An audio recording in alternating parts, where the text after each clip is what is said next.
नारी कोई व्यक्ति नहीं है, न कोई शरीर, न कोई नाम। वह तो अस्तित्व की जड़ है, वह केंद्र है जहां से सृष्टि बहती है। पुरुष गति है, चलन है, पर दिशा नहीं। नारी केंद्र है जो स्थिर है, जो आधार है, जो मौन है। पुरुष बिना नारी के वैसा ही है जैसे हवा बिना आकाश के। हवा चल सकती है, पर आकाश के बिना वह कहीं ठहर नहीं सकती। नारी उस मौन आकाश की तरह सबको थामे हुए, खुद अचल। वह सृजन की जड़ में है, क्योंकि वह जीवन को केवल जन्म नहीं देती, वो उसे पालती है, उसे अपने भीतर जगह देती है। वह उसे अपने लहू से, अपनी सांस से, अपने धैर्य से सींचती है। नारी का हृदय अस्तित्व की सबसे गहरी भाषा जानता है, प्रेम। प्रेम जो तर्क से परे है, जो शब्दों से परे है, जो शून्य से जन्म लेता है। जहां प्रेम होता है वहां नारी का सुगंध है। जहां करुणा है वहां नारी की छाया है। जहां मौन है वहां नारी की उपस्थिति है। नारी का रहस्य यही है, वो कुछ करती नहीं, पर सब घटित होता है।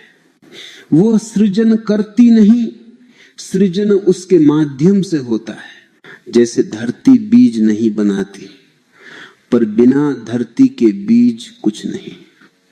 नारी वो धरती है जो हर बीज को जीवन देती है और फिर मौन रह जाती है। पुरुष आग है, नारी जल। आग ऊपर उठती है, जल नीचे बहता है, लेकिन जीवन को टिकाए रखने के लिए दोनों जरूरी हैं। पर जब आग अहंकारी हो जाती है, जब उसे लगता है कि वह जल से श्रेष्ठ है, तब सृष्टि में असंतुलन आ जाता है। और यही असंतुलन हजारों वर्षों से मानवता झेल रही है। नारी को भुला दिया गया, उसे मंदिरों की मूर्ति बना दिया गया, या फिर घर की दीवारों में कैद कर दिया गया। उसकी ऊर्जा को बंधन में डाल दिया गया। लेकिन जब किसी शक्ति को बांधते हो, वह शक्ति नहीं मरती, वो भीतर सुलगती है और एक दिन विस्फोट बन जाती है। आज जो दुनिया में बेचैनी है, वो इसी विस्मृत नारीत्व का प्रतिशोध है। नारी की चेतना को जगाना, अस्तित्व की समरसता को पुनः लाना है। जब तक नारी अपने भीतर की मौन शक्ति को नहीं पहचानती, वह बाहरी सौंदर्य के खेल में उलझी रहेगी। पर जैसे ही वो भीतर देखती है, उसे पता चलता है कि उसके भीतर एक मंदिर है, जहां हर सांस एक मंत्र है, हर करुणा एक पूजा है, हर स्पर्श ध्यान बन सकता है। नारी को समझना बुद्धि का नहीं, हृदय का काम है। पुरुष कोशिश करता है उसे जानने की, पर उसे पा नहीं सकता, क्योंकि जानना चाहने वाला मन हमेशा बाहर देखता है। और नारी भीतर की घटना है, वो बाहर से नहीं मिलती, भीतर उतरने से मिलती है। नारी को केवल देखा नहीं जा सकता, उससे महसूस किया जा सकता है। जैसे सुगंध को देखा नहीं जा सकता, पर वह अस्तित्व को बदल देती है। नारी की उपस्थिति भी वैसी ही है। वो किसी कमरे में आए और वातावरण में एक नरमी आ जाती है, एक लय, एक संगीत, एक सहजता उतरती है। वो शब्दों से नहीं बोलती, वो मौन से बोलती है। और अगर तुम मौन सुनना सीख लो तो तुम उसके निकट पहुंच जाओगे। नारीत्व का अर्थ है स्वीकार्यता। वो प्रतिरोध नहीं करती, वो समर्पण करती है। वो जीतती नहीं, वो पिघल जाती है। और ये पिघलना ही उसकी शक्ति है, क्योंकि जो पिघलता है वही मिल जाता है। जो कठोर होता है वह टूट जाता है। नारी की देह में भी वही रहस्य है जो अस्तित्व में है। चक्रों का नृत्य, ऊर्जा का उठना, मौन का खिलना। वह शरीर में भी मंदिर है और आत्मा में भी द्वार। इसलिए नारी को पूजा गया, लेकिन पूजा गलत अर्थों में हुई। लोगों ने उसके रूप की पूजा की, उसकी आत्मा की नहीं। और जब पूजा रूप की होती है तब वह दासता बन जाती है। जब तुम किसी के शरीर को पूजते हो तुम उसे वस्तु बना देते हो। नारी वस्तु नहीं है, वह चेतना है। देखो किसी माँ को जब वो अपने बच्चे को देखती है, उसकी आंखों में जो प्रेम है वह ध्यान है। वो न सोच रही होती है, वो बस उपस्थित होती है, वह प्रेम का केंद्र बन जाती है। वही ध्यान का सार है, पूर्ण उपस्थिति बिना विचार के। नारी के भीतर ध्यान स्वाभाविक है क्योंकि वो हृदय से जीती है। वह विश्लेषण नहीं करती, वह अनुभव करती है। जब वो फूल को देखती है तो वो सोचती नहीं कि ये कौन सा फूल है, वह बस मुस्कुरा देती है। वही ध्यान है। वह प्रेम करती है बिना कारण, वही भक्ति है। वह सृजन करती है बिना उद्देश्य, वही ईश्वर है। नारी के भीतर जो करुणा है वही चेतना का बीज है। पर जब वह करुणा बंधन में बदल जाती है, जब प्रेम स्वामित्व बन जाता है, तब वही ऊर्जा उसे दुख देती है। इसलिए नारी के लिए सबसे बड़ा ध्यान है प्रेम को जागरूकता में बदल देना। प्रेम रहे पर उसमें स्वामित्व न हो, सृजन रहे पर उसमें अहंकार न हो। जब नारी अपने भीतर की इस साक्षी को पहचानती है, वो मुक्त हो जाती है। न किसी समाज से, न किसी पुरुष से, बल्कि अपनी ही सीमाओं से। फिर वह न पुरुष की प्रतीक्षा करती है, न संसार की स्वीकृति की। वह स्वयं में पूर्ण हो जाती है। और जो पूर्ण है वही प्रेम कर सकता है। नारी का रहस्य समझना, स्वयं को समझना, क्योंकि प्रत्येक आत्मा में नारीत्व है। पुरुष के भीतर भी एक छिपी स्त्री है जो करुणामयी है, जो मौन है, जो सृजनशील है। और स्त्री के भीतर भी एक पुरुष है जो जागरूक है, जो दिशा देता है, जो स्थिरता लाता है। जब ये दोनों भीतर मिल जाते हैं तब एक नई चेतना जन्म लेती है, द्वैत से परे। वही क्षण सबसे पवित्र है, जहां नारी और पुरुष का मिलन बाहर नहीं भीतर होता है, जहां शरीर नहीं आत्माएं मिलती हैं, जहां प्रेम नहीं प्रार्थना होती है, जहां संबंध नहीं एकता होती है। नारी कोई विषय नहीं है जिसे समझा जाए, वह रहस्य है जिसे जिया जाए। वो प्रश्न नहीं है जिसका उत्तर दिया जाए, वो उत्तर है जो मौन में झलकता है।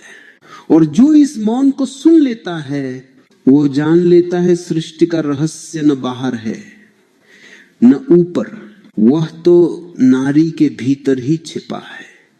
नारी का रहस्य तभी जाना जा सकता है जब उसे बाहर से नहीं भीतर से देखा जाए। क्योंकि नारी बाहर नहीं होती, वो भीतर की गहराई में रहती है। बाहर उसका रूप है, भीतर उसकी आत्मा। बाहर उसका चलना, बोलना, मुस्कुराना है, लेकिन भीतर एक मौन सरोवर है जो स्थिर है, शांत है और उसमें अस्तित्व का पूरा प्रतिबिंब दिखता है। पुरुष की चेतना आमतौर पर सोचने में उलझी रहती है। वो हर चीज को तर्क से समझना चाहता है, कारण खोजता है, निष्कर्ष निकालता है। पर नारी सोच से नहीं जीती, वह अनुभव से जीती है। वो जानने से नहीं, महसूस करने से समझती है। वो जीवन को किसी सूत्र में नहीं बांधती, वो उसे बहने देती है। यही उसकी सुंदरता है, यही उसकी कठिनाई भी। नारी की चेतना फूल की तरह है, तुम उसे जोर से नहीं खोल सकते। तुम उसे पकड़ोगे तो उसकी पंखुड़ियां टूट जाएंगी। तुम्हें बस प्रतीक्षा करनी होती है। और फिर एक सुबह जब सूरज की पहली किरण पड़े, वो अपने आप खिल जाती है। उसका खिलना उसके स्वभाव में है। नारी भीतर से खिलती है और जब वह खिलती है तब वह केवल स्वयं के लिए नहीं खिलती, वो अपने चारों ओर प्रकाश बांटती है, सुगंध बांटती है, मौन बांटती है, और जो भी उसके पास आता है वो स्पर्शित हो जाता है। नारी चेतना का अर्थ यही है, भीतर से जीना। बाहर जो कुछ भी घटता है वह नारी के भीतर गहराई से महसूस होता है। उसका हृदय बहुत संवेदनशील है, वो छोटी से छोटी बात को भी गहराई से अनुभव करती है। जहां पुरुष कहेगा कुछ नहीं हुआ, वही नारी को उस कुछ नहीं में भी बहुत कुछ दिखाई देगा, क्योंकि उसकी दृष्टि मन की नहीं, हृदय की होती है। हृदय देखता नहीं, वह महसूस करता है। और चेतना का पहला द्वार भी अनुभव ही है। जो महसूस नहीं कर सकता वो ध्यान नहीं कर सकता, क्योंकि ध्यान का अर्थ है पूर्ण अनुभव। नारी जब प्रेम करती है तो पूरे अस्तित्व से करती है, वह आंशिक नहीं होती, वह पूरी उतरती है। और यही उसकी चेतना का स्वरूप है, वो आदि नहीं रहती किसी भी चीज में। इसीलिए नारी अगर ध्यान में उतरे तो वह बहुत गहराई तक जा सकती है, क्योंकि ध्यान भी वही रास्ता मांगता है, पूरा समर्पण, बिना शर्त, बिना द्वंद्व। नारी के भीतर जो सहज स्वभाव है वो उसे ध्यान में ले जा सकता है, अगर वो सचेत हो जाए। लेकिन वही सहजता अगर अचेत हो जाए तो वही उसे दुख में डाल देती है, क्योंकि नारी गहराई से जीतती है। तो अगर वो दुख में जाए तो उसमें भी डूब जाती है, वह सतह ही नहीं रह सकती। या तो वह आसमान बन जाती है या अंधेरा गहराई बन जाती है, बीच का रास्ता उसके लिए नहीं है। यही कारण है कि नारी के भीतर दो संभावनाएं हैं, या तो वो देवी बन सकती है या वो पीड़ा की मूर्ति बन सकती है। और यह इस पर निर्भर है कि वह अपने भीतर की चेतना को पहचानती है या नहीं। अगर वह अपने भीतर के मौन को सुन ले तो हर पीड़ा एक साधना बन जाती है। लेकिन अगर वह बाहर की दुनिया में उलझ जाए तो हर साधना पीड़ा बन जाती है। नारी की चेतना पानी जैसी है, अगर वो स्थिर हो जाए तो उसमें आकाश झलकता है। अगर वो उथल पुथल में हो तो वो कुछ भी नहीं दिखाती। और ध्यान वही कला है, पानी को स्थिर करना। नारी के भीतर इतनी करुणा है कि वह सहज ही ध्यान में उतर सकती है, पर उसे अपनी संवेदना को समझना सीखना होगा। कई बार नारी यह मान लेती है कि संवेदनशील होना कमजोरी है। समाज ने उसे यही सिखाया, मत रो, मत महसूस करो, मजबूत बनो। पर जो मजबूत बनने की कोशिश करता है वो अपने भीतर के फूल को मुरझा देता है। नारी की शक्ति उसकी कोमलता में है। वह मजबूत तब होती है जब वह कोमल होती है, क्योंकि कोमलता कभी टूटती नहीं, वो झुक जाती है और फिर उठ जाती है। अगर तुम किसी वृक्ष की शाखा को देखो जो बहुत सख्त है, वो हवा में टूट जाती है, पर जो लचीली है वह हवा के साथ झुक जाती है और बच जाती है। नारी उसी शाखा की तरह है, लचक उसकी ताकत है, न कि उसकी कमजोरी। नारी को समाज ने बहुत भ्रमित किया है। कभी उसे कहा गया तू देवी है, कभी कहा गया तू पाप का कारण है, कभी कहा गया तू आदर्श है, कभी कहा गया तू बोझ है। और इन सब के बीच नारी अपनी पहचान खो बैठी। वो भूल गई कि वो वास्तव में कौन है। वह दूसरों की दृष्टि में जीती रही, मां की दृष्टि में, पति की दृष्टि में, समाज की दृष्टि में। वो अपने भीतर झांकने का अवसर ही ना पा सकी। और यही उसकी चेतना के सोने का कारण है, क्योंकि चेतना केवल तब जागती है जब व्यक्ति स्वयं को देखता है, दूसरों के प्रतिबिंब में नहीं, अपने मौन में। जब नारी ये देख लेती है कि उसके भीतर जो है वो किसी और से कम नहीं, वो भी वही चेतना है जो पुरुष के भीतर है, वो भी वही जीवन है जो वृक्षों में बहता है, वो भी वही मौन है जो आकाश में फैला है। तो एक क्रांति घटती है, वो पहली बार अपने भीतर घर लौटती है और उस घर में प्रवेश करते ही वो जान जाती है उसे किसी की स्वीकृति की जरूरत नहीं। वह नारी है जो अपने आप में पूर्ण है। वो किसी की प्रतीक्षा नहीं करती कि कोई उसे बचाए, क्योंकि वो जान चुकी है कि वह स्वयं ही सृजन की जड़ है। ये जागृति धीरे धीरे आती है। पहले वो बाहर की जंजीरों को देखती है, रिश्ते, धर्म, समाज, परंपराएं। फिर वो देखती है कि असली जंजीरें तो भीतर हैं। उसके डर, उसकी असुरक्षाएं, उसकी तुलना।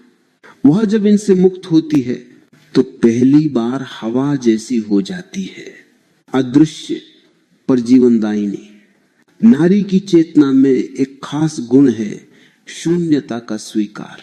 पुरुष शून्य से डरता है क्योंकि शून्य में दिशा नहीं होती, नियंत्रण नहीं होता।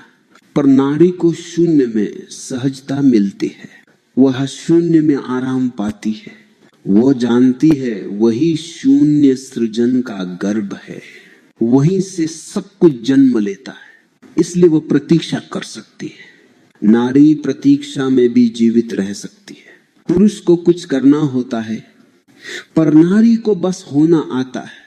वह बैठ सकती है, मौन रह सकती है और उसी मौन में कुछ नया जन्म ले सकता है। उसकी चेतना इसी मौन में पनपती है। इसीलिए नारी के लिए ध्यान कोई कठिन साधना नहीं। वह बस अपनी सहजता में लौटे, अपने भीतर के मौन को सुने, अपने हृदय की धड़कन के पीछे जो निःशब्दता है उसे महसूस करे। वो ध्यान में उतर जाएगी। नारी की चेतना तब खिलेगी जब वो अपने शरीर से, अपनी भूमिका से, अपनी पहचान से आगे देखेगी। वह मां है पर केवल मां नहीं, वो पत्नी है पर केवल पत्नी नहीं, वह बेटी है पर केवल बेटी नहीं। वो उससे भी पहले चेतना है जो इन सब भूमिकाओं को निभाती है। अगर वह ये जान ले तो कोई भी भूमिका उसे बांध नहीं सकती। तब वह हर भूमिका में स्वतंत्र रह सकती है। वह प्रेम करेगी पर उसमें लिप्त नहीं होगी। वह सृजन करेगी पर उसमें खोएगी नहीं। वो देगी पर खाली नहीं होगी। यही नारी चेतना का फूल है। जब देने वाला खाली नहीं होता, जब प्रेम करने वाला थकता नहीं, जब मौन बोलता है, जब आंसू प्रार्थना बन जाते हैं। नारी की चेतना पृथ्वी की चेतना जैसी है। पृथ्वी सब कुछ सहती है, सब कुछ देती है और फिर भी कुछ नहीं मांगती। वह सूरज की तपन झेलती है, बरसात की मार झेलती है, पर मुस्कुराती रहती है, क्योंकि वह जानती है यही उसका धर्म है। नारी भी वही पृथ्वी है। वह अपने भीतर सब कुछ संभालती है। खुशियां, दुख, सपने, दर्द, त्याग, प्रेम, सब कुछ उसके भीतर बहता है। वह सागर है जिसकी लहरें कभी शांत हैं, कभी उग्र, पर गहराई हमेशा स्थिर रहती है। वह गहराई ही उसकी चेतना है। जब वो गहराई में उतरना सीख लेती है तो उसे कोई हिला नहीं सकता। फिर वो बाहर कुछ भी झेले, भीतर उसका केंद्र स्थिर रहता है। वह मुस्कुराती है और वह मुस्कुराहट भीतर से आती है। वो किसी कारण की नहीं होती। वो एक मौन घोषणा होती है कि उसने स्वयं को पा लिया है। और यही नारी की यात्रा का सार है, स्वयं में लौटना। बाहर सब कुछ छोड़कर भीतर उस मौन में उतर जाना, जहां कोई नाम नहीं, कोई पहचान नहीं, सिर्फ उपस्थिति है। वही चेतना है, वही नारीत्व है, वही सृष्टि का रहस्य है। प्रेम, ये शब्द बहुत छोटा है पर इसमें ब्रह्मांड छिपा है। जो प्रेम को समझ लेता है उसने ध्यान को समझ लिया, और जो प्रेम को खो देता है वह सृष्टि से कट जाता है। नारी के भीतर प्रेम जन्म से ही बहता है। वो प्रेम करना नहीं सीखती, वह प्रेम में जन्म लेती है। वह जब आंख खोलती है तो प्रेम से देखती है। वह जब बोलती है तो करुणा से बोलती है। वह जब किसी को छूती है तो स्पर्श में भी कोई गहराई होती है, जैसे वो कह रही हो मैं यहां हूं, मैं तुम्हारे साथ हूं। नारी का प्रेम कोई प्रयत्न नहीं है, वह उसका स्वभाव है। पुरुष प्रेम में प्रवेश करता है, नारी प्रेम से बाहर नहीं निकलती। वो प्रेम है, वो वही स्रोत है जिससे प्रेम बहता है। जब नारी प्रेम करती है वह पूरी हो जाती है। वह अपना सब कुछ दे देती है, अपना मन, अपना शरीर, अपनी आत्मा। वह रुकती नहीं। वह नहीं सोचती कि उसे बदले में क्या मिलेगा। वो देती है क्योंकि देना ही उसके लिए आनंद है। लेकिन जब यह प्रेम अचेत हो जाता है तो वही समर्पण बंधन बन जाता है। वो देना भूल जाती है और पाने की चाह में खो जाती है। वह प्रेम में सुरक्षा ढूंढने लगती है और वहीं से पीड़ा शुरू होती है। प्रेम का स्वभाव स्वतंत्रता है। जहां प्रेम है वहां कोई स्वामित्व नहीं होता। जहां प्रेम है वहां कोई दावा नहीं होता। जहां प्रेम है वहां केवल मौन होता है। पर जब प्रेम को संबंध में बांध दिया जाता है तो वो धीरे धीरे मरने लगता है। नारी की चेतना प्रेम में सहज उतरती है क्योंकि प्रेम में ही उसका ध्यान छिपा है। वह जब किसी को गले लगाती है तो उसका आलिंगन केवल देह का नहीं होता, वह आत्मा का आलिंगन होता है। वो कहती नहीं, पर उसमें मौन वचन होता है। वह किसी को अपनाती नहीं बल्कि उसमें खुद को खो देती है। नारी का प्रेम नदियों जैसा है, वह बहता है और बहते हुए अपने किनारे खुद बनाता है। वो कभी नहीं पूछती कि समुद्र कहाँ है। वह जानती है उसे समुद्र तक पहुंचना ही है। वो बस बहती रहती है और जब वो समुद्र से मिलती है तो उसकी पहचान मिट जाती है।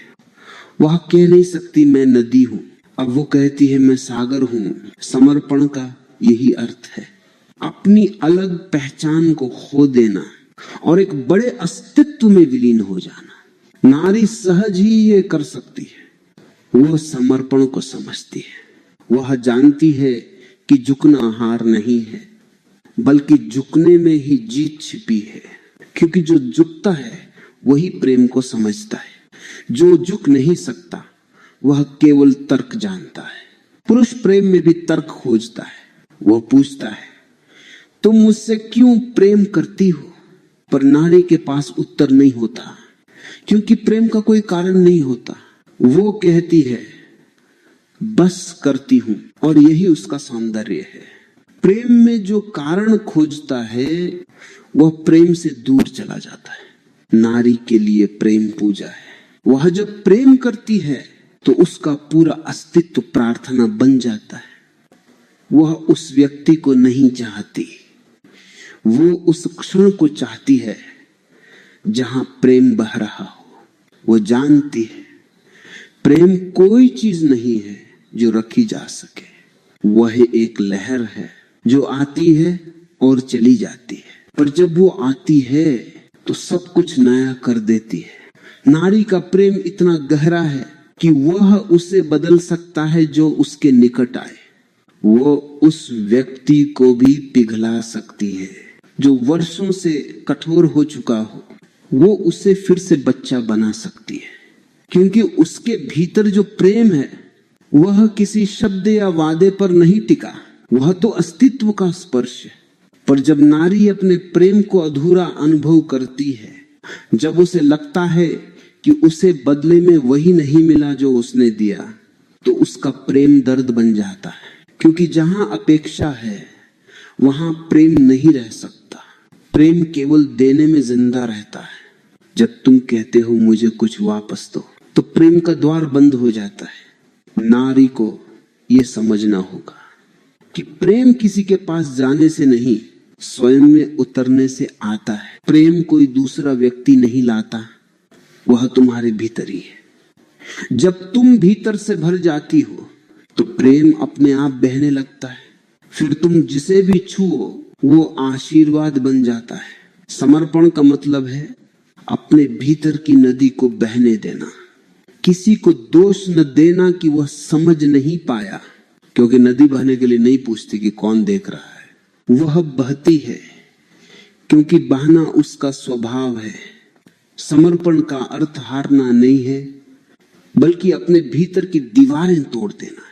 जो दीवारें हमें बचाने के लिए बनी थीं, वही दीवारें अब हमें कैद कर चुकी हैं। प्रेम उन दीवारों को तोड़ता है। वो कहता है अब बाहर आओ, हवा में सांस लो।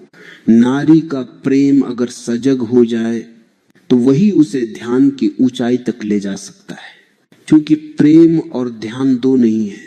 प्रेम जब बिना अपेक्षा का हो जाता है तो वह ध्यान बन जाता है, और ध्यान जब हृदय में उतरता है तो वो प्रेम बन जाता है। जब नारी प्रेम में सजग हो जाती है, वह किसी पुरुष की ओर नहीं देखती, वह भीतर के अस्तित्व की ओर देखती है।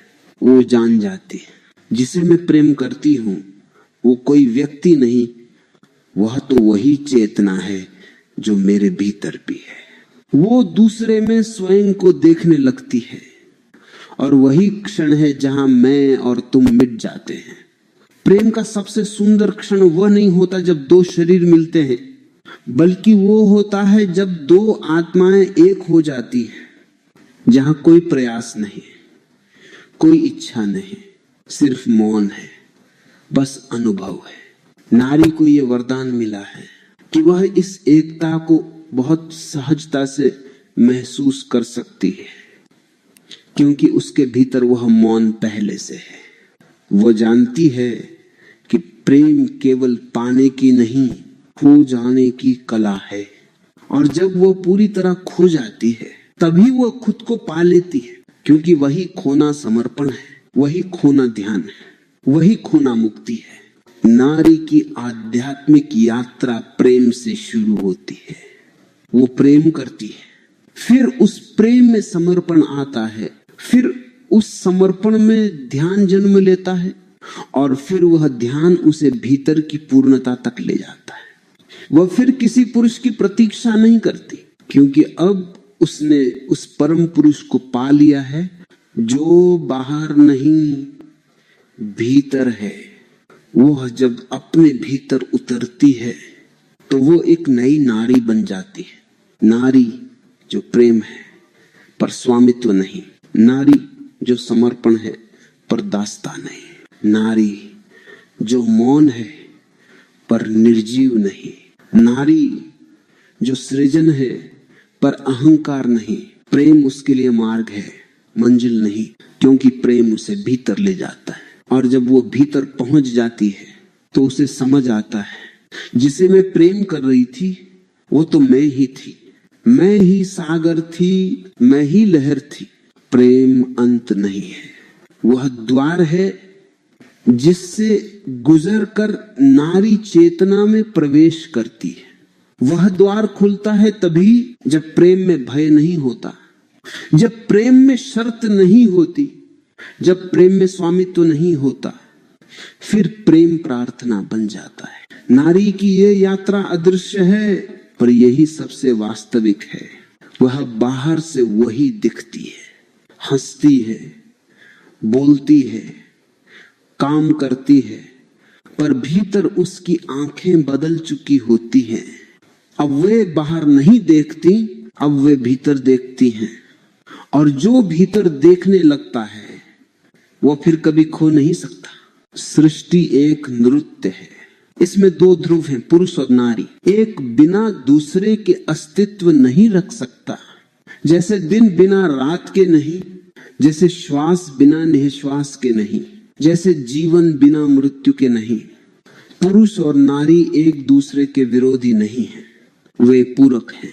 उनके बीच का संबंध कोई संघर्ष नहीं है, वह एक सामंजस्य है। अगर तुम ध्यान से देखो तो पाओगे सारी सृष्टि में यही दो ध्रुव खेल रहे हैं, आग और जल, आकाश और धरती, सूरज और चांद, गति और स्थिरता।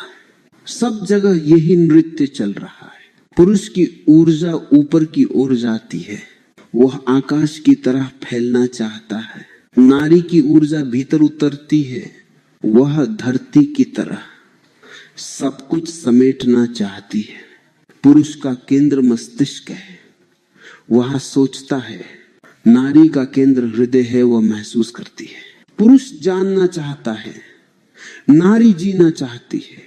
और जब ये दोनों मिलते हैं तभी जीवन पूर्ण होता है। ये मिलन कोई बाहरी घटना नहीं है, ये भीतर घटता है। हर मनुष्य के भीतर ये दोनों ध्रुव हैं, एक पुरुष एक नारी। जब ये दोनों संतुलित हो जाते हैं तो चेतना जाग जाती है। फिर व्यक्ति न तो केवल स्त्री रहता है, न केवल पुरुष, वह अस्तित्व बन जाता है। पर मनुष्य ने इस संतुलन को खो दिया है। पुरुष ने बाहर की दुनिया जीतने में अपने भीतर की नारी को दबा दिया, और नारी ने सुरक्षा की तलाश में अपने भीतर के पुरुष को खो दिया। इसलिए दोनों अधूरे हैं। पुरुष के पास शक्ति है पर करुणा नहीं, नारी के पास प्रेम है पर स्वतंत्रता नहीं। और जब शक्ति प्रेम से रहित हो और प्रेम स्वतंत्रता से रहित हो तो दोनों पीड़ा बन जाते हैं। पुरुष को लगता है कि वह ऊंचा है क्योंकि वह निर्णय लेता है, सोचता है, बनाता है। नारी को लगता है कि वह त्याग में ऊंची है क्योंकि वह समर्पित करती है, सहेजती है। पर वास्तव में कोई ऊंचा नीचा नहीं, दोनों एक ही वृत्त के दो छोर हैं। जहां वृत्त पूरा होता है वहां दोनों मिट जाते हैं। जब पुरुष प्रेम में उतरता है वह अपने भीतर की नारी को पहचानता है। जब नारी ध्यान में उतरती है वह अपने भीतर के पुरुष को पहचानती है। और जब ये दोनों भीतर मिल जाते हैं तो वही सच्चा मिलन है। वो मिलन शरीर का नहीं, आत्मा का होता है। देखो, जब पुरुष नारी के पास जाता है तो उसे लगता है कि वो किसी और के पास जा रहा है, पर वास्तव में वो अपने ही खोए हुए हिस्से की ओर जा रहा है। नारी के पास जो मौन है वही मौन उसके भीतर भी है, पर वह उसे भूल गया है।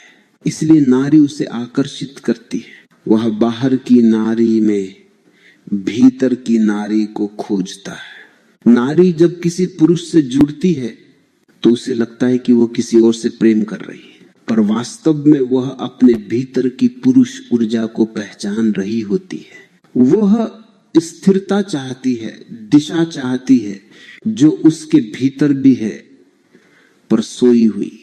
इसलिए वो बाहर किसी को तलाशती है। दोनों एक दूसरे को खोजते हैं, पर जो वे खोज रहे हैं वह दोनों के भीतर है। ये एक बड़ा रहस्य है। अगर तुम इसको समझ लो तो तुम्हारा सारा प्रेम, सारा संबंध, सारी अपेक्षाएं बदल जाएंगी। फिर तुम किसी से कुछ मांगोगे नहीं, तुम बस नृत्य करोगे। तुम जानोगे ये जीवन एक खेल है। कभी मैं सूर्य हूं, कभी चांद, कभी मैं देने वाला हूं, कभी लेने वाला, कभी मैं शब्द हूं, कभी मौन, और दोनों एक साथ पूर्ण हैं। जब नारी अपने भीतर के पुरुष को पहचानती है तो वो स्वतंत्र हो जाती है। फिर उसे किसी पुरुष की आवश्यकता नहीं होती कि वो उसे पूर्ण करे, वो पहले से ही पूर्ण होती है। और जब पुरुष अपने भीतर की नारी को स्वीकार करता है तो वो करुणा से भर जाता है। वह फिर हिंसक नहीं रहता, वो समझदार बन जाता है, मृदु बन जाता है। ये आंतरिक विवाह ही सच्चा विवाह है। बाहर के विवाह तो केवल प्रतीक हैं। अगर भीतर ये एकता नहीं हुई तो बाहर का संबंध कितनी भी कोशिश कर लो अधूरा रहेगा। तुम दूसरे को दोष देते रहोगे, वह मुझे समझता नहीं, वह मुझसे प्रेम नहीं करता, पर वास्तव में जो खोया है वह तुम्हारे भीतर खोया है। जो अपने भीतर से जुड़ गया वह दूसरों से भी सहज जुड़ जाता है। जो भीतर से टूटा हुआ है वो बाहर भी संघर्ष करेगा। इसीलिए पहला संबंध हमेशा स्वयं से होना चाहिए। जब तुम अपने भीतर के नारीत्व और पुरुषत्व को एक कर लोगे, तब तुम्हारा प्रेम सच्चा होगा, तब तुम्हारा स्पर्श भी ध्यान होगा। पुरुष ऊर्जा सीधी है, वह लक्ष्य की ओर जाती है। नारी ऊर्जा वृत्ताकार है, वो चारों ओर फैलती है। पुरुष की दृष्टि केंद्रित होती है, नारी की दृष्टि समग्र होती है। इसलिए पुरुष सफलता चाहता है, नारी सुंदरता चाहती है। पुरुष परिणाम में विश्वास रखता है, नारी प्रक्रिया में आनंद लेती है। पुरुष पूछेगा हम कहां पहुंचेंगे, नारी कहेगी पहुंचना जरूरी नहीं, रास्ता ही सुंदर है। जब ये दोनों दृष्टियां मिल जाती हैं तो जीवन की पूरी तस्वीर बनती है। एक बिन दूसरी अधूरी है, और ये मिलन संघर्ष से नहीं, स्वीकार से होता है। जब पुरुष नारी को समझने की कोशिश छोड़ देता है और बस स्वीकार कर लेता है कि वह एक रहस्य है, तभी वह नारी के निकट पहुंचता है। नारी को समझना संभव नहीं है, क्योंकि वह कोई वस्तु नहीं है, वो तो एक अनुभव है, एक तरंग है। तुम उसे केवल महसूस कर सकते हो। जितना उसे पकड़ने की कोशिश करोगे वह उतनी दूर चली जाएगी, और जितना उसे मुक्त करोगे वह उतनी गहराई से तुम्हारे पास रहेगी। ये नृत्य स्वीकार का है। जहां न पुरुष जीतने की कोशिश करे न नारी झुकने की, दोनों बस नाचे, कभी साथ कभी अलग, कभी चुप कभी हंसते हुए। क्योंकि प्रेम न स्थिर है न सीमित, वह हर पल बदलता है, और यही उसकी सुंदरता है।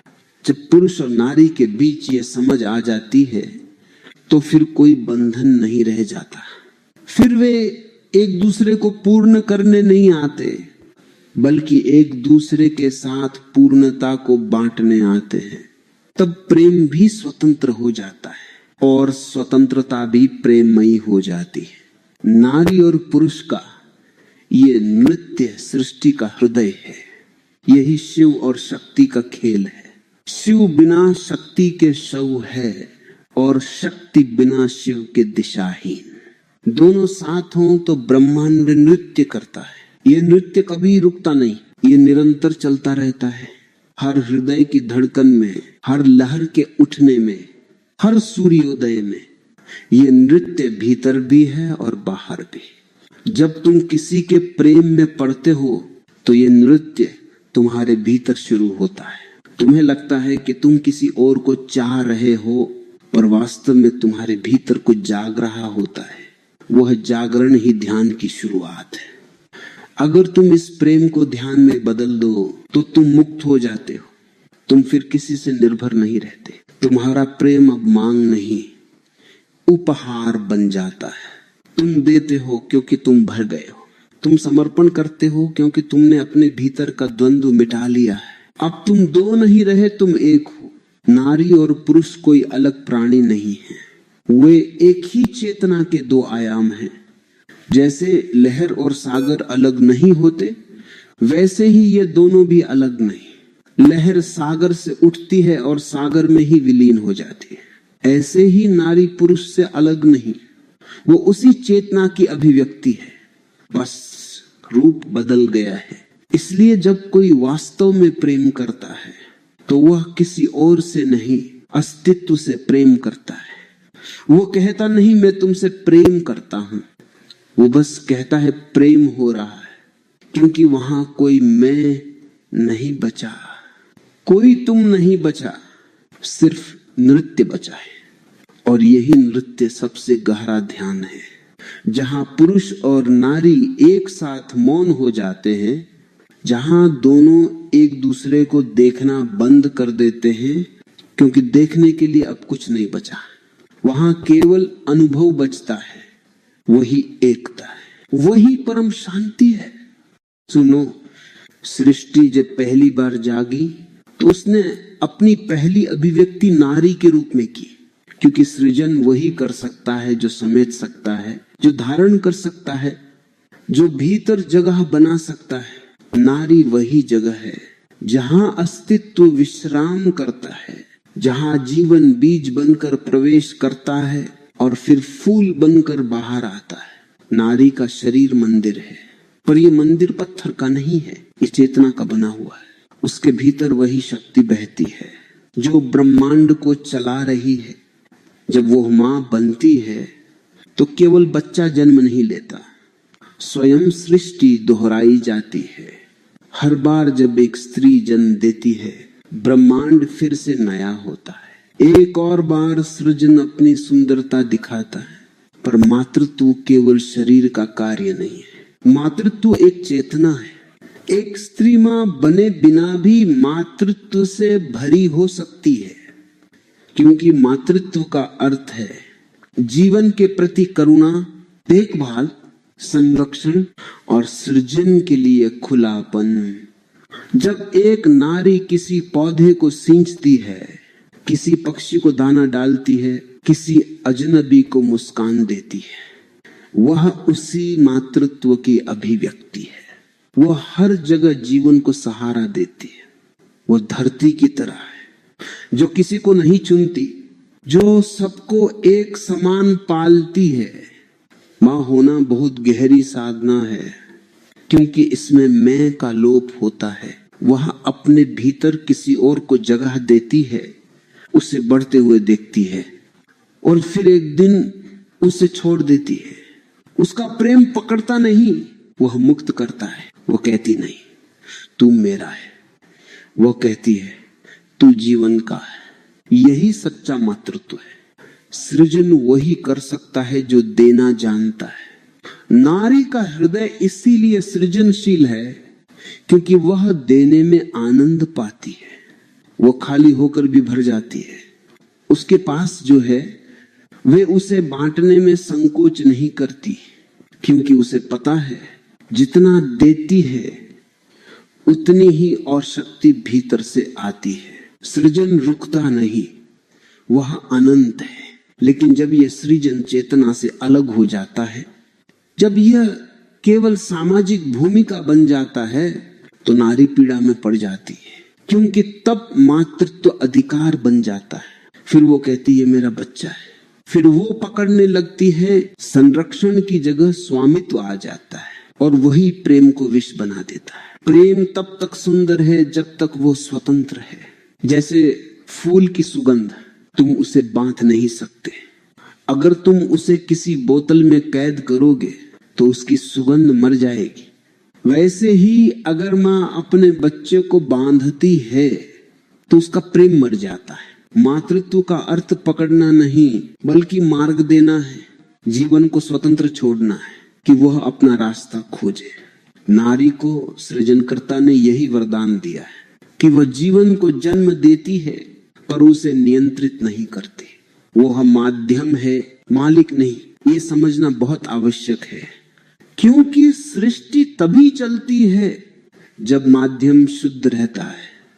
जब कोई मां अपने बच्चे को बिना भय के, बिना अपेक्षा के, सिर्फ प्रेम से देखती है, वह उस क्षण ईश्वर के निकट होती है। वह उसी चेतना में होती है जिससे ब्रह्मांड चल रहा है, क्योंकि ईश्वर भी तो वही करता है। वो हमें जन्म देता है, संरक्षण देता है, पर स्वतंत्र छोड़ देता है। वो हमारे हर अनुभव को स्वीकार करता है बिना निर्णय के। वो कभी नहीं कहता तू गलत कर रहा है, वो बस मौन देखता है। मां भी जब यही मौन सीख लेती है तब उसका प्रेम दिव्य हो जाता है। नारी के भीतर सृजन की शक्ति है, पर यह शक्ति केवल बच्चे तक सीमित नहीं है। वह विचारों को जन्म दे सकती है, कला को जन्म दे सकती है, करुणा को जन्म दे सकती है। हर बार जब वो किसी को प्रेरित करती है, जब वह किसी को दिशा देती है, वो सृजन कर रही होती है। वह हर शब्द में जीवन का बीज रखती है। नारी की ये सृजनात्मकता उसे ईश्वर के सबसे निकट ले जाती है, क्योंकि सृजन ईश्वर का स्वभाव है। जो सृजनशील है वही ईश्वरमय है। जो केवल दोहराता है वह मृत है। नारी में यह क्षमता है कि वो हर पल नया रच सकती है। वो वही चीज भी बार बार करती है, पर हर बार उसमें नया भाव होता है। वह रसोई में भी प्रार्थना कर सकती है, कपड़े धोते हुए भी ध्यान कर सकती है, क्योंकि उसके लिए हर कार्य सृजन है। वह जानती है कि अस्तित्व में कुछ भी छोटा नहीं। मातृत्व तब पवित्र बनता है जब नारी उसमें जागरूक हो, जब वो जानती है कि उसके भीतर केवल एक बच्चा नहीं बढ़ रहा, बल्कि चेतना का विस्तार हो रहा है। उसका शरीर उस चेतना का माध्यम बन रहा है। वह अनुभव करती है, मैं अब केवल मैं नहीं रही, मुझ में कुछ और जन्म ले रहा है। वह उस सृजन में सहभागी होती है और ये अनुभव उसे भीतर से परिवर्तित कर देता है। मां बनने के बाद स्त्री वैसी नहीं रहती, उसके भीतर एक नया आयाम खुल जाता है। वो देखती है कि प्रेम का अर्थ क्या है। वो जानती है कि प्रेम केवल रोमांस नहीं है, वह त्याग है, वह धैर्य है, वह समर्पण है। वह जानती है कि प्रेम हमेशा प्रतिफल नहीं देता, पर फिर भी देना सुख है। वो सीख जाती है देना ही लेना है, और यही सच्ची आध्यात्मिकता है। मातृत्व सिखाता है मौन में आनंद पाना, क्योंकि बच्चे के साथ कोई नियम नहीं चलता। वह जब रोएगा, जब मुस्कुराएगा, तुम्हें उसी क्षण में ढलना होता है। वह हर पल तुम्हें सिखाता है, छोड़ दो नियंत्रण, बस उपस्थित रहो। वही ध्यान है। जो मां सचेत होती है वह केवल बच्चे की मां नहीं बनती, वह जीवन की मां बन जाती है। उसका हृदय इतना विस्तृत हो जाता है कि उसमें सारा अस्तित्व समा सकता है। वह किसी पेड़ को देखेगी और उसके भीतर मातृत्व जाग जाएगा। वो किसी घायल जानवर को देखेगी और उसके भीतर वही करुणा उमड़ेगी। वो किसी गरीब बच्चे को देखेगी और उसके हाथ अपने आप बढ़ जाएंगे। ये मातृत्व की परिपक्वता है, जहां प्रेम केवल अपने तक सीमित नहीं रहता, वो सार्वभौमिक हो जाता है। नारी जब इस अवस्था में पहुंचती है तो वो सृष्टि की माता बन जाती है। तब उसकी हर क्रिया आशीर्वाद होती है। वह बोलती है और शब्दों से शांति उतरती है। वह चलती है और उसके कदमों से संगीत उठता है। वह मौन होती है और उस मौन में भी करुणा बहती है। वह अव्यक्ति नहीं रही, वह स्वयं प्रकृति है। ये वही अवस्था है जहां देवी का जन्म होता है। देवी कोई अलग सत्ता नहीं है, वह वही नारी है जिसने अपने भीतर के मातृत्व को, अपने भीतर की सृजनशीलता को, अपने भीतर की करुणा को अपनी पूर्णता तक पहुंचाया है। वह सृष्टि की धारा बन जाती है। मातृत्व की चेतना तब जागती है जब नारी अपने भीतर के मैं को भूल जाती है। वह कहती है, अब मैं नहीं, जीवन है। और वही वाक्य ईश्वर का वाक्य है, क्योंकि जब भी कोई मैं से हम की ओर बढ़ता है, वहां सृजन होता है, वहां नया जन्म होता है, वहां प्रेम होता है। नारी का यह मातृत्व संसार को बचा सकता है। अगर हर स्त्री अपने भीतर इस मातृत्व को जागृत करे तो हिंसा मिट जाएगी, घृणा पिघल जाएगी, क्योंकि कोई भी मां अपने बच्चे को जलता हुआ नहीं देख सकती। नारी के भीतर ये क्षमता है कि वह पृथ्वी को फिर से करुणामयी बना दे। वह बस अपने मौन को सुन ले, वो जान ले वह केवल एक शरीर नहीं, वह चेतना की गोद है। और जब वह यह जान जाती है तो वो फिर कभी भय में नहीं जीती, क्योंकि उसे पता है वह सृजन की धारा है और सृजन कभी रुकता नहीं, वह बस रूप बदलता है। स्वतंत्रता का अर्थ समझो, ये बाहर की जंजीरों को तोड़ने का नाम नहीं है, ये भीतर की दीवारों को गिराने का नाम है। नारी की सबसे बड़ी गुलामी बाहर नहीं, वो भीतर है। उसके मन में, उसके भय में, उसके विश्वासों में। वो सदियों से दूसरों की परिभाषाओं में जीती रही है, कभी उसे धर्म ने बांधा, कभी समाज ने, कभी परिवार ने, कभी प्रेम ने, हर किसी ने उसे कुछ बना दिया। देवी, पत्नी, मां, सेविका, पर किसी ने उसे मनुष्य नहीं रहने दिया। धर्म ने कहा नारी पवित्र रहे, पर जिसने कहा उसने पवित्रता का अर्थ नहीं समझा। पवित्रता कोई बाहरी नियम नहीं है, ये भीतर का मौन है। जहां तुम सत्य में जीते हो वहां सब पवित्र है, और जहां भय है वहां कोई धर्म नहीं रह जाता, सिर्फ व्यवस्था रह जाती है। नारी को सच्चा धर्म तभी मिलेगा जब वह अपने भीतर के मौन को पहचान लेगी। वह जान लेगी कि ईश्वर किसी मंदिर या किताब में नहीं, वह उसके भीतर है। जब वो भीतर झांकती है तो उसे एक रोशनी दिखती है। वह रोशनी जो किसी धर्म ग्रंथ ने नहीं दी, वह रोशनी जो किसी गुरु ने नहीं दी, वह जन्मजात है, वह उसकी अपनी चेतना है। धर्म का उद्देश्य था व्यक्ति को मुक्त करना, पर धीरे धीरे धर्म ही बंधन बन गया, क्योंकि धर्म पर पुरुषों ने अधिकार कर लिया और उन्होंने ईश्वर को भी पुरुष बना दिया। उन्होंने कहा ईश्वर पिता है, पर किसी ने नहीं कहा ईश्वर माता भी है। ये विसंगति नारी को भीतर से तोड़ गई, क्योंकि उसने देखना शुरू किया सृष्टि में हर जगह नारी शक्ति काम कर रही है, पर धर्म में उसकी जगह नहीं। धरती नारी है, जल नारी है, रात नारी है, मौन नारी है। फिर धर्म में उसे द्वार से बाहर क्यों रखा गया? क्योंकि धर्म भयभीत था नारी के मौन से, उसकी गहराई से, उसकी सहजता से। जो मौन में उतर सके वो किसी नियम की आवश्यकता नहीं रखता, और धर्म को नियम चाहिए थे, अनुशासन चाहिए था, क्योंकि वो सत्ता चाहता था। नारी स्वभाव से अराजक है, पर ये अराजकता अंधकार नहीं है, ये सृजन की अराजकता है। जहां से जीवन जन्म लेता है वहां व्यवस्था नहीं, लय होती है। नारी उसी लय में जीती है। वह कभी सीधी रेखा में नहीं चलती, वह वृत्त में चलती है। वह चांद की तरह बढ़ती है, घटती है, पर कभी खत्म नहीं होती। धर्म सीधी रेखा चाहता है, ये करो, ये मत करो, पर नारी का धर्म वृत्ताकार है। सब करो पर सजग रहो। वो प्रतिबंध नहीं मानती, वह अनुभव को मानती है। इसीलिए सच्चा धर्म वही है जो नारी के भीतर से जन्मे, जो अनुभव से निकले, न कि नियमों से। नारी की स्वतंत्रता कोई विद्रोह नहीं है, ये उसका स्वभाव है। वह स्वतंत्र है क्योंकि वह जीवन का स्रोत है।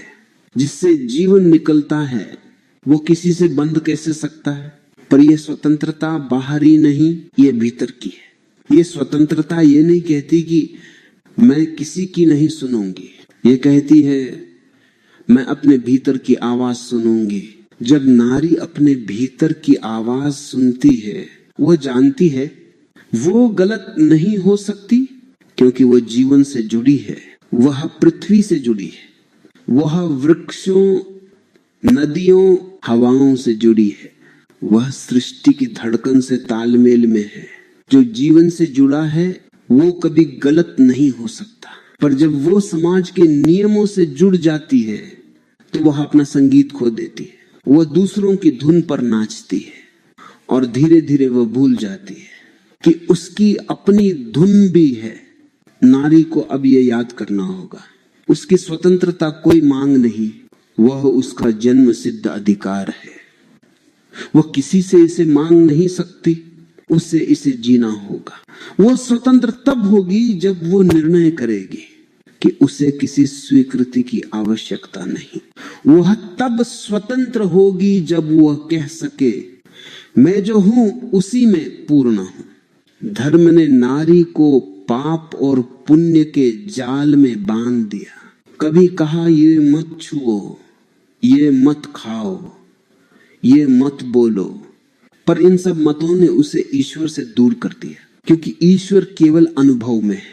जो जीना नहीं जानता वो ईश्वर को कैसे जान सकता है। और नारी जीवन की सबसे बड़ी ज्ञाता है।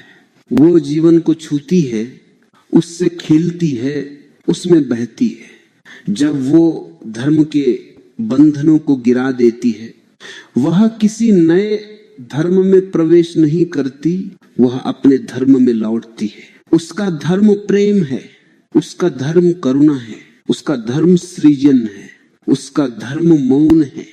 वो पूजा नहीं करती, वह जीती है और उसका जीना ही पूजा बन जाता है। नारी को अपनी स्वतंत्रता किसी के खिलाफ नहीं खड़ी करनी चाहिए। वह पुरुष के विरुद्ध नहीं है, वह धर्म के विरुद्ध नहीं है, वह केवल अंधकार के विरुद्ध है।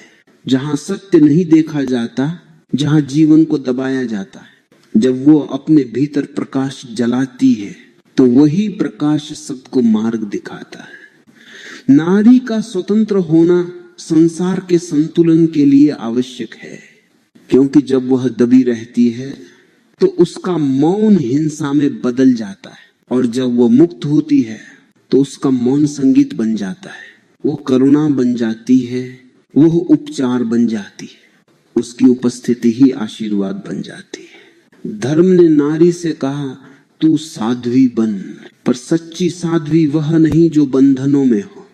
सच्ची साध्वी वो है जो भीतर स्वतंत्र हो, जो प्रेम में जीती हो, जो किसी से डरती न हो, जिसका हर कदम सजगता में हो। वह कोई वस्त्र नहीं पहनती, वह सजगता पहनती है।